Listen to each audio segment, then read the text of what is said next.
Oi, pessoal, tudo bem? A gente vai se apresentar um pouquinho para vocês.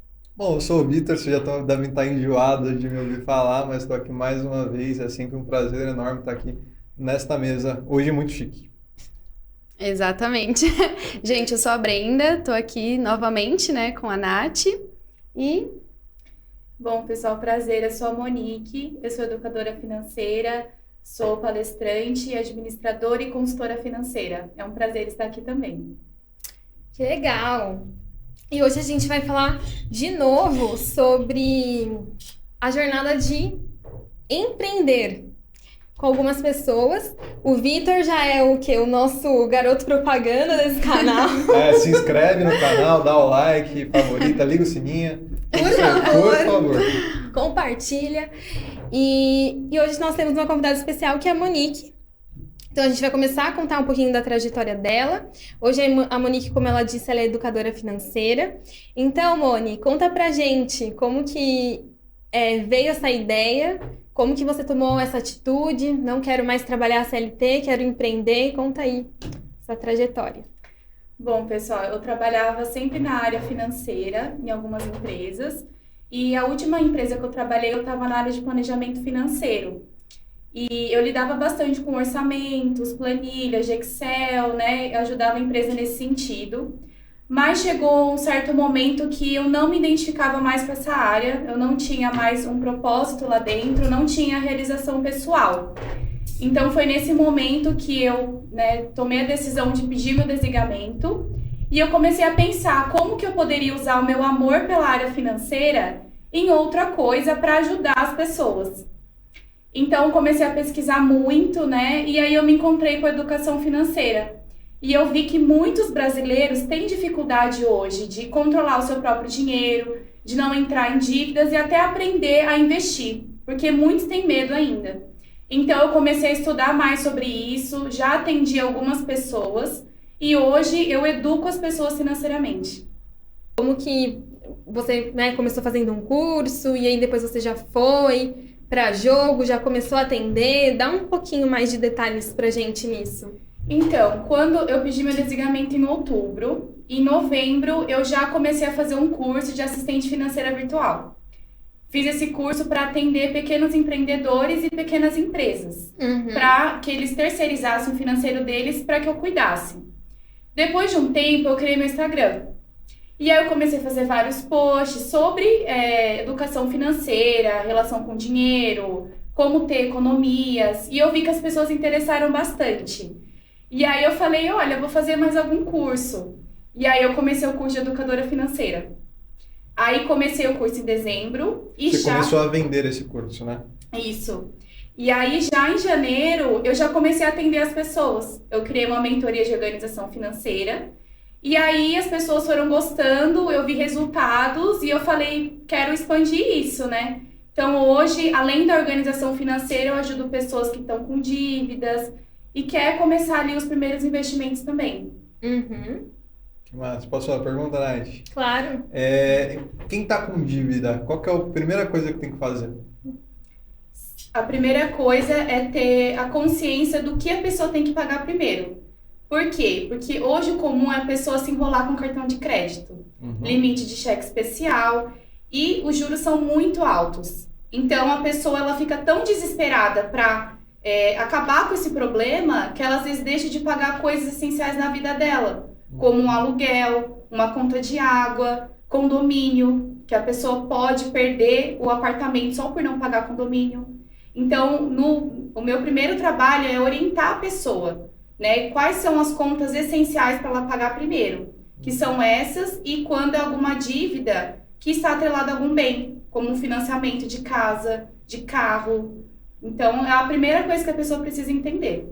E uma coisa que você faz que é muito legal, né? Você primeiro procura entender a vida da pessoa, né? O perfil da pessoa, o que ela tá passando, o que ela tá enfrentando, para entender o motivo pelo qual ela tá tão endividada, né? Sim. Então, logo no primeiro bate-papo que eu tenho com a pessoa, eu gosto de entender o perfil financeiro dela. Que pode ser um perfil gastador, perfil poupador, descontrolado, financista, que é a pessoa que realmente, às vezes, até briga pelo dinheiro. Então ela gosta de guardar demais, ela faz muita conta e ela arruma briga com outras pessoas da própria família.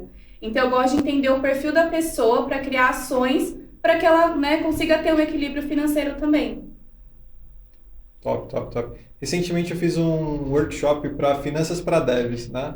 E aí tinha uma sala lá de 17 ou 20 pessoas. Eu perguntei quanto que eles, não precisava obviamente responder o número, mas quanto eles ganhavam por mês e quanto eles gastavam. Eu perguntei quem sabia esse número. E por ser economista, enfim, a gente fala muito sobre finanças, né, particularmente. E aí eu noto que muita gente não sabe quanto ganha e quanto recebe. Você acha que esse é o principal problema hoje? Também. E assim, o que acontece, às vezes a pessoa tem um salário comum, o primeiro emprego dela, tinha ali um salário de R$2.000. E aí ela tem um aumento, vai para 3.500. A pessoa fica assim, sem saber o que fazer com aquele dinheiro. Ela fala, e agora? Eu vou usar essa diferença para quê? Exatamente, a pessoa não criou prioridades para o dinheiro dela. E ela não faz o controle financeiro, que é exatamente o que você falou. Saber o quanto ganha, o quanto gasta, né? Para atingir ali uma boa saúde financeira mesmo. Mas... E muitas vezes o que acontece também é que entra nesse ponto, né, que você falou. A pessoa ganhava R$2.000, começa a ganhar 3.500 e às vezes ela nem vê esses 1.500. Porque ela realmente começa a gastar e ela nem vê que realmente ela teve uma diferença ali, né, no salário dela. Mas ela tá tão perdida ali que ela nem viu essa diferença no final. Exatamente. Ela vai se permitindo ter mais gastos, supérfluos às vezes, né? Então é esse cuidado que eu tento orientar as pessoas. Até uma ilustração bem legal que eu uso é de que, por exemplo, um creme dental. A gente tem ali um creme dental, acabou de comprar. Tá ali cheio, a gente vai usando.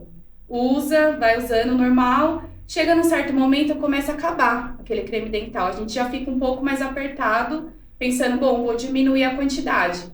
Aí chega no momento que nem tem mais creme dental, você começa a contorcer o creme para sair. Então, com o nosso dinheiro é a mesma coisa. Quando a gente tem muito dinheiro, a gente precisa ter cuidado. E saber ter inteligência financeira, né, de uma forma que aumente o nosso patrimônio. Eu vi uma frase que eu gosto muito, que é o dinheiro não aceita desaforo. Então, é uma coisa que eu levo para minha vida, assim, seja 10 centavos, seja 10 mil reais, você trate o seu dinheiro com o mesmo cuidado, independente do montante que você vai ter na mão, né? Exatamente.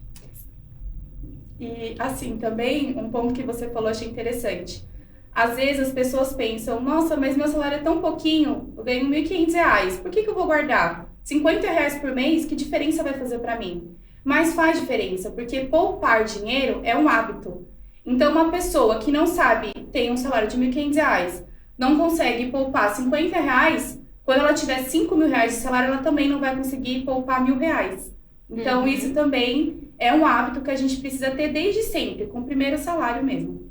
Uma coisa que você fala também, Rony, bastante até no seu trabalho, assim, que eu vejo, é como é importante, porque assim, pra mim, às vezes pode aparentar para as pessoas um pouco abstrato, só esse fato de poupar.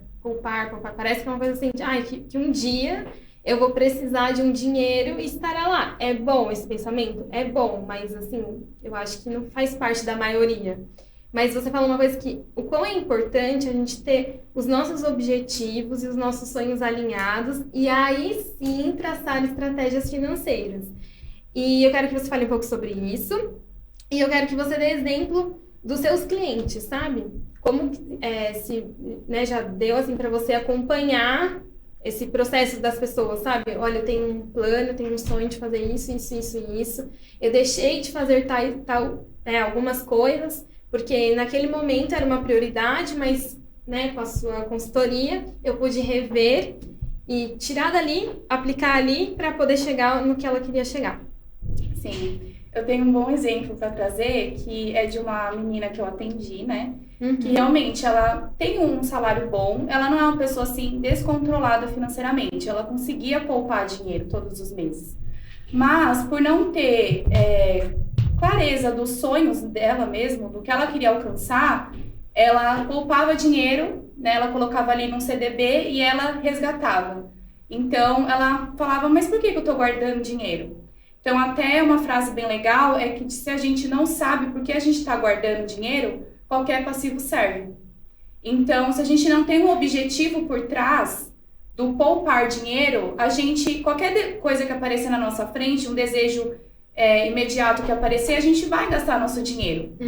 Então, com essa pessoa, eu ajudei ela a realmente lembrar dos sonhos dela. Então, pensar, mas o que você gostaria de fazer nesse ano de 2022, até dezembro? Quais são os seus objetivos? E aí ela foi contando, olha, eu queria fazer um ensaio, eu quero tirar minhas fotos, vou fazer 25 anos, quero tirar minhas fotos. Antes o objetivo dela era apenas casar, mas ela também não tem um prazo definido para isso. Então ela foi trazendo, olha, eu queria fazer luzes no meu cabelo, preciso economizar para isso. Quero conhecer 5 lugares no Nordeste, quero fazer essa viagem. Então ela foi trazendo objetivos dela a curto prazo, a médio prazo e longo prazo. E com isso ela conseguiu fazer mais sacrifício para guardar dinheiro e começar a investir. Porque ela tinha uma clareza. E isso, esse exercício que a gente fez, se chama quadro dos sonhos. Então, é você colocar ali, pegar uma cartolina mesmo, separar as áreas da sua vida, área profissional, área amorosa, área pessoal, e colocando fotos para você ter essa visão do que você quer. E aí, isso ajuda também a realmente controlar mais o dinheiro, poupar e investir. E é um exemplo de que não é, o dinheiro se torna só um meio, né? Porque às vezes a gente tem uma preocupação um pouquinho exacerbada com isso. Porque às vezes você quer tanto, sei lá, uma promoção, você acha que se você ganhar mais, você consegue fazer tal coisa. Vai fazer diferença. Isso. Aí quando vê, você tá lá ganhando a mais, só que fazendo as mesmas coisas. E eu achei legal, né, enquanto você estava falando, que é um resgate mesmo do que a pessoa realmente quer, né? Às vezes a gente acha, não, é só pra guardar dinheiro e fazer isso, mas às vezes a forma como a gente trata o nosso dinheiro mostra aquilo que a gente tem na nossa vida, né? Os nossos sonhos, aquilo, até a forma, acho que como a gente se vê.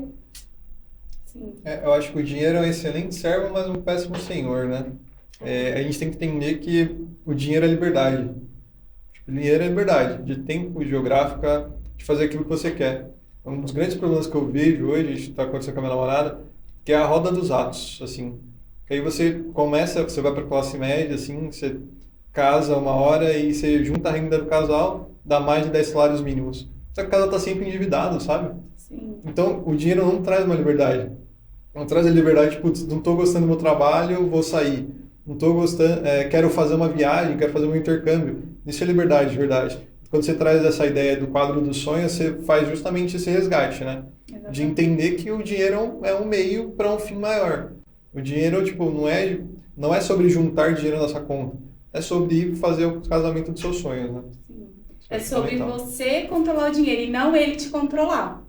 Então, é exatamente isso. Você falou da corrida dos atos. Realmente, isso acontece muito quando a pessoa tem um primeiro emprego. Então, ela tem um primeiro emprego, um jovem ali de 18 anos, 20 anos, começa ali a trabalhar, vive com os pais, não tem despesas fixas, compromissos, e aí já começa a gastar o dinheiro de forma desnecessária, com eletrônicos, com roupas, saídas, e aí depois consegue um salário melhor. Aí já vira noivo, casa, aí financia um apartamento. Então, a pessoa está sempre enrolada com dívidas, né? E o dinheiro não está trazendo liberdade para ela. Está deixando ela cada vez mais sufocada. Ela tem que trabalhar mais, ela deixa de aproveitar momentos com a família por conta de um padrão de vida ilusório que ela criou. E às vezes nem foi ela que criou, criaram para ela, né? Sim. Criou-se que você precisa casar, você precisa comprar um apartamento, você precisa fazer um intercâmbio, você precisa ter um carro próprio. Eu acho que muito dessa modernidade que a gente tem hoje faz a gente refletir. Eu preciso ter um carro, eu preciso, sei lá, eu tenho 23 anos, eu preciso ter um carro gigante que me custa tanto de gasolina? Não preciso, sabe? Não tenho filhos, não tenho... Eu acho que ter noção dessa liberdade é fundamental para você saber lidar com o dinheiro, né? Por exemplo, eu tenho alguns amigos que começaram a comprar um apartamento, financiaram em 300 anos e estão pagando. Mas, cara, tipo, se você tem uma grana, por que você não deixa em um ativo que você tenha maior liquidez do que um apartamento? Porque isso te traz a liberdade. Imagina que você tem um apartamento que vale 300 mil reais. Você tem um apartamento, pô, você tem. Mas se amanhã tua mãe precisar ir no melhor médico da cidade, você vai ter como pagar? Não vai, porque o ativo não é líquido, né? Então, eu acho que são coisas que a gente faz porque a sociedade falou pra gente fazer. Falou que o bom é ter um apartamento. Não que a gente raciocinou e falou, poxa, realmente, eu quero ter um apartamento. Não estou condenando o apartamento, pelo amor de Deus. Se for esse teu sonho, vá lá, compra teu apartamento, seja feliz. Porque é justamente sobre sonhos, não sobre dinheiro, né? Sim. E o que você falou é interessante, porque hoje muitas pessoas gostam de investir em apartamentos, né? Nessa modalidade. Mas realmente não tem liquidez. Então, seria melhor a pessoa aprender primeiro sobre investimentos, dar os pequenos passos para buscar outros ativos, que realmente vai trazer renda para ela. E que se ela precisar no momento de emergência, ela tem aquele dinheiro ali também, né? Exatamente. Liquidez é o nome do jogo para mim. Sim. Essa questão de liberdade financeira, acho que sempre foi falado, só que agora um pouco mais, até pelas mudanças, e a gente é uma geração diferente. Então, talvez para uma pessoa um pouco mais velha seja um absurdo. Pessoas que optam, claro, a viver de aluguel. E para algumas pessoas não, faz total sentido. Então é só para ressaltar, não é sobre o que é. Acho que a gente nem tem propriedade para falar o que é certo, o que é errado. É claro, né? Que se tem toda essa leitura de cenário, né? Sim. Tem algumas pessoas que acabam diminuindo o tempo da dívida, negociando uma taxa melhor. Então, não é sobre o certo e o errado. A gente nem tem essa propriedade para falar nada aqui sobre a vida das pessoas. É sobre escolhas. É sobre escolhas e a pessoa ter ciência e saber calcular aquilo que ela quer e aquilo que faz sentido para ela de acordo com o que ela pode, né? Exatamente. E é sobre a pessoa saber a diferença entre ativo e passivo também. Porque muitas pessoas acham, mas eu vou comprar minha casa, meu maior investimento. Será que realmente é? Então, a pessoa tem que ter essa ciência que ter uma casa, financiar uma casa é trazer gasto, é trazer despesa. Né? E tudo bem se o sonho da pessoa for comprar uma casa, mas ela precisa saber que isso não é investimento. Perfeito. Isso aí. No fim das contas, é tudo sobre escolhas, assim. Escolhas temporais, inclusive, que a gente aprende na faculdade de economia. Muitas vezes a gente tenta antecipar os ganhos futuros. Então, a gente pega um empréstimo e se endivida todo para realizar esse sonho, saca? Mas, às vezes, é uma escolha temporal, sabe? Às vezes é esperar 1, 2, 3 anos, crescer um pouco mais na carreira para você conseguir realizar seus sonhos. Você vai realizar. Só que aí é você entender quando que é essa fase ideal para realizar. Né? Sim. E uma coisa que eu também sempre falo é que, assim, muitas pessoas falam, olha, mas não faz sentido para mim guardar o dinheiro. Por exemplo, eu quero comprar um carro. Eu não consigo guardar o dinheiro. Então, vou financiar. Tá, mas você vai financiar, sei lá, por 5 anos. Você não vai ter que pagar aquelas parcelas por 5 anos. É um dinheiro, de qualquer forma, que você tá abrindo mão do seu orçamento para pagar um financiamento. E por que você não consegue guardar dinheiro, então? Os dois são um sacrifício. Aí a pessoa escolhe o que é melhor para ela. Mas ela consegue, né? Isso pra mim é a maior doideira do mundo, tá? Peço desculpa pro pessoal do financiamento de novo, não me xinguem, por favor. Mas assim, quando você faz isso que você falou, eu já ouvi pessoas falando que não conseguem guardar dinheiro, enfim. E por isso fazem o financiamento. Né? Tipo, a pessoa não consegue ganhar dinheiro, guardar dinheiro, logo não faz nada e vive a vida. Ela faz o financiamento. Mas o que você está fazendo é pagando alguém para te cobrar de guardar dinheiro, saca? Tipo, não faz sentido. Quando você faz esse financiamento, você antecipa valores que você receberá no futuro para agora e o banco cobra uma taxa em cima disso. Então você está pagando para alguém te forçar a economizar. Para mim não faz sentido, saca? Tipo, não... Às vezes não existe opção para aquela pessoa. Porque algumas pessoas não têm esse entendimento. Eu acho que isso é uma deficiência. Para algumas pessoas não existe a opção de não financiar, né? Não existe a opção de ter um carro e não parcelar em 100 vezes. Não existe essa opção para a pessoa. Eu Né? falo mais em relação a, tipo, o carro de 30 mil, o carro de 70 mil. Os dois vão te levar do ponto A ao ponto B. Só que aí você quer o carro de 70 porque o teu amigo tem o carro de 70, porque A menina que você gosta das Do pessoas que carro, têm carro de 70. Sim. Então, tipo, no fim das contas, é tudo sobre comportamento. Uhum. É tudo sobre... É mais interno do que externo, sabe? É menos do quanto você ganha, posso estar errado, mas é menos sobre o quanto você ganha e sim como você lida com esse dinheiro, sabe? É economizar. Não economizar, não é guardar. É aplicar onde é mais eficiente, sabe? E nisso envolve também organização e planejamento, né? Uhum. Que muitas pessoas não têm. E é interessante, assim, algumas pessoas, né? Falando um pouquinho sobre crenças limitantes. Então, muitas pessoas pensam, olha, mas ninguém cresce sem criar dívida. É muito comum as pessoas falarem isso. Então, como que eu vou conseguir ter bens, construir o meu patrimônio se eu não criar uma dívida? Se eu não financiar um carro, se eu não financiar um apartamento? Porque é uma dívida. É uma dívida, né? Mas é incrível que assim a pessoa termina ali, vamos supor, criou um financiamento de carro por 5 anos, terminou, aí ela logo já pensa, eu não tenho mais aquela parcela de R$ 1.200 por mês do financiamento, e agora o que eu vou fazer? Ela vai lá e cria outra dívida. E ela passa anos da vida dela dessa forma. Então é um comportamento e um jeito de lidar com o dinheiro que a pessoa precisa se conscientizar. Para que ela fala, não, se eu consigo ter esses R$ 1.200 para pagar um financiamento, eu vou usar de uma outra forma mais inteligente, né? Isso aí. Sim. E, Moni, agora eu gostaria que você falasse, sim, para uma pessoa que queira criar um cenário mais confiável daqui para frente, sabe? Vamos supor que seja CLT, enfim, independente de ser CLT ou empreendedora, mas a pessoa tem um salário disponível. Em percentuais, né? Quanto que a pessoa tem que começar, assim, a poupar, a guardar, pensar em investimento?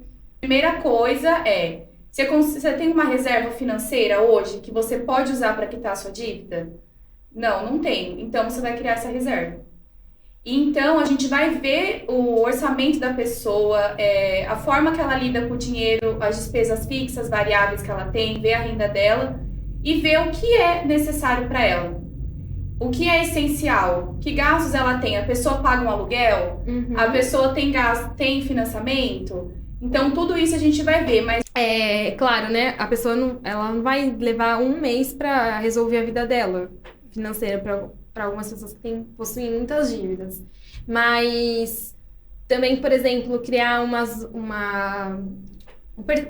ter um percentual de reserva, de investimento, tudo diferente, né? O quanto que a pessoa tem que manter de gasto fixo, assim, um padrão de segurança para a pessoa conseguir ter uma reserva, sabe? Porque às vezes as pessoas vivem no limite, elas não têm de onde tirar.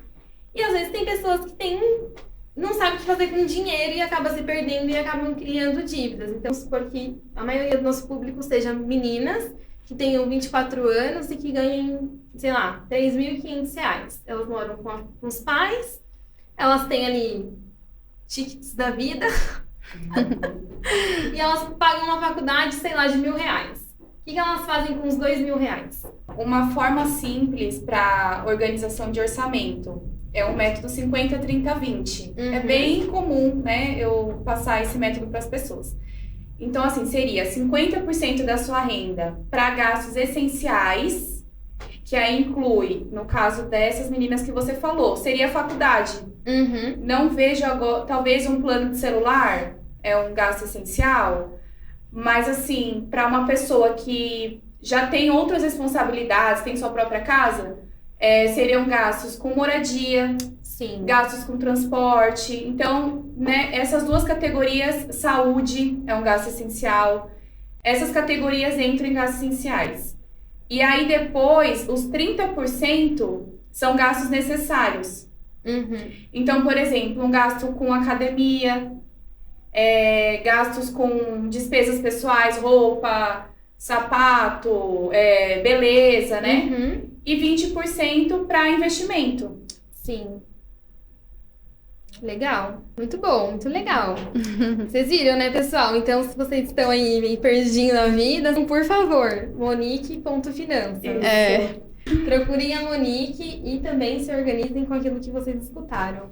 E é isso, eu gostaria de agradecer todo mundo que participou desse episódio, que a gente tá muito chique, né? Opa. Sim, com Muito certeza. chique. E é isso, obrigada, Vitor. Terceira participação especial aqui no meu Quem canal. é quiser, importante, deixa no né? comentário aqui, ó, que eu leio sempre se vocês falarem. Monique, muito obrigada, Moni, pela sua disposição em falar com a gente. Eu que agradeço. Brendinha também. Imagina, eu que participações agradeço especiais. também, viu? E é isso, pessoal. Fique ligado. Se inscreva no nosso canal, caso você não seja inscrito. Olhe os outros vídeos, as outras conversas. Ativa o sininho Ativa o sininho, pra receber as E comenta notificações. que eu volto, viu? Quem quiser aí, ó. por favor. E compartilhe com quem você acha que esse conteúdo seja proveitoso e que possa ajudar alguém. Tá bom? Muito obrigada. E é isso. Tchau, tchau. Tchau. pessoal.